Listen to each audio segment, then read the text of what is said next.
welcome the Offspring.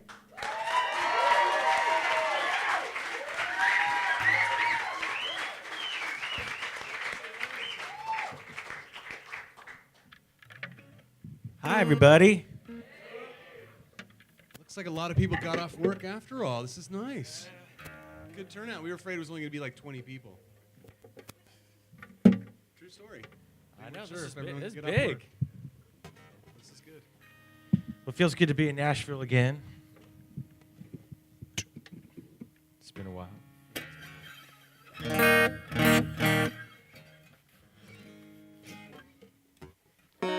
We don't do these a whole lot, these acoustic things, but they sound like it'd be a lot of fun.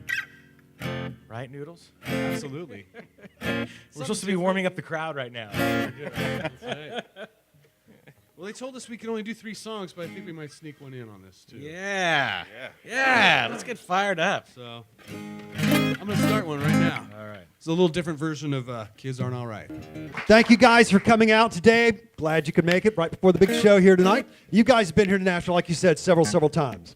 Many times. As a matter of fact, your name, I saw you, Noodles, looking at all the stuff we have here on the wall. You guys have played at the Exit End, which is like famous. I mean, your name is on the board with like tons of people who have been there before you guys and then still coming after you guys. That's a pretty big accomplishment, I think, you know. I mean, who would you have liked to have played with at the Exit End? Name a band, just pick somebody that you think would have been the coolest bill to share.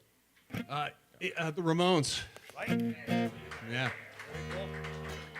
Iggy Pop. I don't know. There's so That's many, funny. right? I was thinking so many Iggy great Pop. It bands. was a toss-up between the Iggy Pop Yeah, and the yeah, Ramones right, for me. right. So, for sure. So you guys were here a couple of years ago, and you played the Crawfish Festival. It got rained out, flooded. You had to go over to the football stadium parking lot.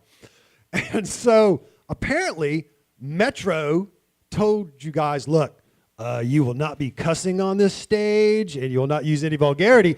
So you got the crowd to participate whenever there was like an unsundry word that needed to be uttered. I mean, do you feel like, you know, that, look, man, don't tell me what to, it's my song. I mean, do you feel like, what? You can't tell me what to say? We're instigators, I guess. I don't know. Yeah.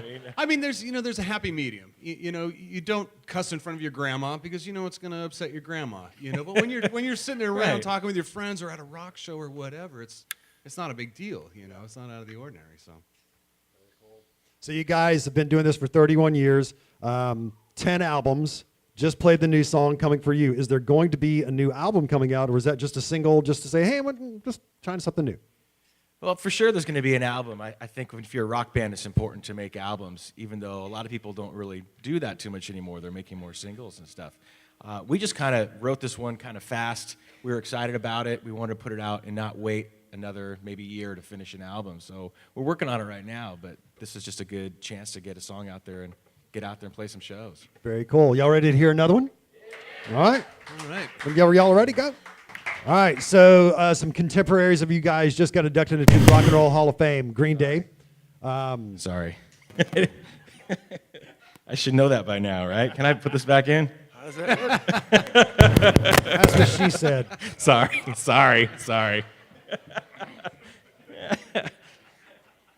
That's awesome. So some contemporaries of you guys just got inducted to the Rock and Roll Hall of Fame, Green Day. And so you guys, again, 31 years, 10 albums. You've been doing it longer than them.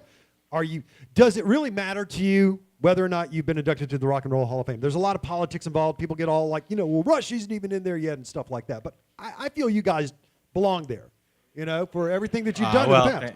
No, I mean, that's not why we started a band. We just wanted to get out there and have some fun. And I mean, this has been, way more than we could have ever imagined. So we're really, honestly, just stoked to be here, really having a good time.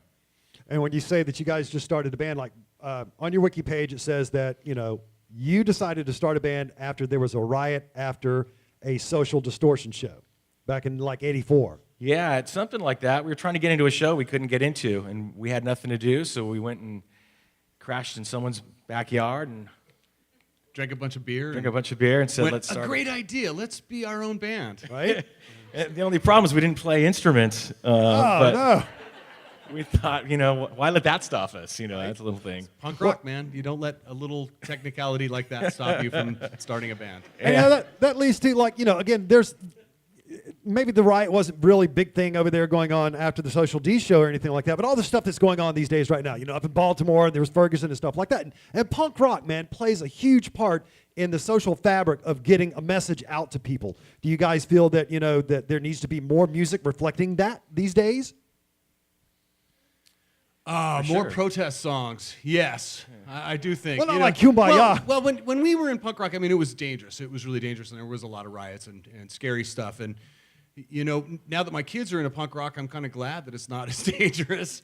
Right. But maybe maybe they're not getting as much out of it. I don't know. Maybe we do need more protest songs. But, I hope that people realize that the violence isn't always an answer, Right. You guys are doing fantastic. Again, your shows tonight, War Memorial Auditorium. It's going to be fantastic. You guys going to do one more for us? Sure. Yeah, one more. This is fun. For this one, I'm going to bring out my my grandpa's ukulele. He bought this one in the islands when he was convalescing during the war, and so it's amazing. That's really true. Yeah, absolutely. I wouldn't Wow. lie. And so this one's dedicated to my grandpa. He's no longer with us, but he taught me everything I know about ukulele. And thank you, Grandpa. Jeez, I feel like don't even play it. Don't even look at it, right? Yeah, I know. All right. Well, we're gonna do self-esteem, and people have asked us to do this on acoustic for a while, but it's kind of hard because the whole thing's like a bass line, right? Where does it go? Right, but you can't really do that on the acoustic guitar. It doesn't sound quite right. So we had an idea maybe the other day. Maybe Noodles could try it on his grandpa's ukulele. Maybe. We're going to see. We'll see if it works. And it might go horribly wrong, but you guys know the words anyway. Hopefully you can sing along a little bit with us, maybe help us out a little bit. Please. All right, it starts in A, right? All right. Wow. Thank you guys so much. So much for Grandpa's uke, man.